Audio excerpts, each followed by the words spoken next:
All of us would like to leave a legacy at some point. The question is, how can we control it and make it happen? Joining me to talk about all of these important subjects, Robert Balentine, the chairman of Balentine, an Atlanta-based wealth management firm. And Mr. Balentine has been honored by so many publications and so many groups here. We don't have time to list them all, so we are really happy to have him here with us this afternoon. So let's begin with a term, first generation wealth. What is it, and why did you write a book on this subject? Well, Jeff, first generation wealth implies somebody that took a risk, started a business typically, and managed to survive and beat the odds and ended up with quite a big nest egg.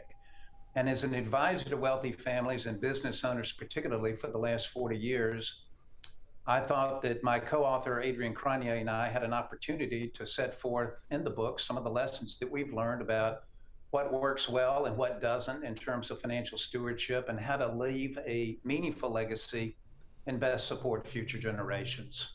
Why is thinking and planning for long-lasting wealth so important, do you believe? Well, because look no further than the term shirt sleeves to shirt sleeves, which implies that the first generation wealth creator made a fortune. The second generation, typically the wealth creator's children, watch the entrepreneur build his or her company, monetize it. And the third generation simply enjoys granddad's money and oftentimes doesn't have the discipline and the financial stewardship to be able to ensure that it lasts beyond that generation. And this is not something unique to America. It exists in every culture. In fact, the concept was first posited by the Islamic scholar Ibn Khaldun in the 14th century. You know, there's more millionaires and even more billionaires today than ever before. Do you think their generations coming after them are more prepared? Maybe that's a way to phrase it. Do they have a better sense of how to steward this kind of money? Well, I think our industry, the wealth management industry, has done a better job of teaching financial stewardship. And I think parents generally talk about money more. You know, when I was growing up, it wasn't polite to talk about money. And as a result, people didn't understand the magic and the miracle of compound interest or the discipline required to save or how credit card debt can be ruinous.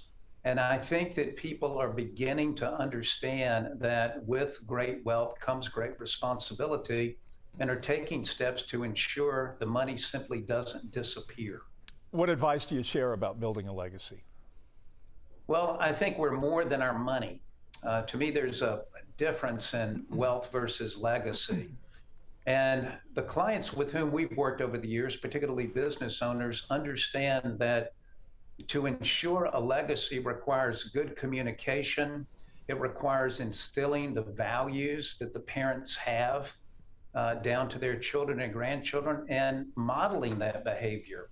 And at this time of year, I think it's important, particularly, to model gratitude. The concept that, you know, none of us got here simply by accident. We worked hard, we saved, we scrimped. But at the end of the day, we're lucky to be born in the greatest country in the world. We're lucky to live in a free society where we have opportunities to build businesses, to create wealth that not only provides for ourselves, but our community as well, and the organizations that we would like to impact through our charitable giving and philanthropy. Let me take you a different direction. Christmas is closing in. What's your connection to the U.S. Capitol Christmas tree? Well, 20 years ago, my wife and I founded a nonprofit, Southern Highlands Reserve in Western North Carolina, to grow and display plants native to the Southern Appalachian Mountains. And for the last 15 years, we've been growing red spruce trees in partnership with the Nature Conservancy at the Forest Service. And this year's U.S. Capitol Christmas tree was a 78-foot tall red spruce tree that came from the Pisgah National Forest. And the cones were harvested and brought to our nursery where hopefully we'll be able to plant many, many more. The Forest Service has asked us to grow 50,000 new trees. We've planted 6,000 along the high elevations of the Blue Ridge Parkway thus far. And that, for me and my family, is my legacy. Wow, what a great legacy it is. Robert, thank you for your time. Good luck with that and the book and all of the great things that you've done in Atlanta over the generations. Thank you, Jeff.